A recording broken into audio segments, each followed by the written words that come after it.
দয়রামপুর জমিদার বাড়ি নাটোর জেলার বাগাতিপাড়া উপজেলার দয়রামপুর নামক স্থানে অবস্থিত। দয়রামপুর জমিদার বংশধরেরা দীঘাপতিয়া জমিদার বংশধরদের উত্তরসূরি।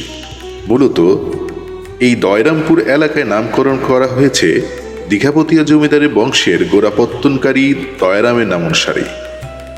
দীঘাপতিয়া জমিদার বংশের প্রমোদনাথ রায় যখন দীঘাপতিয়া জমিদার দায়িত্ব গ্রহণ করেন, তখন তিনি তার 3 সন্তানদের জন্য বর্তমান নাটোর জেলার বাগাতিপাড়া উপজেলার দয়রামপুর নামক এলাকায় পূর্বের নন্দীকুজা বড়াল নদীর তীরে একটি বাড়ি নির্মাণ করেন, যা তখন দীঘাপতিয়া জুনিয়র রাজ দয়রামপুর স্টেট নামে পরিচিত হয়। পরবর্তীতে এই বাড়িটি এলাকার নাম অনুসারে দয়রামপুর জমিদার বাড়ি বা দয়রামপুর রাজবাড়ি নামে পরিচিতি লাভ করে। প্রথম জমিদার হিসেবে কুমার বসন্ত কুমার রায় ছিলেন উক্ত জমিদার বাড়ির জমিদার।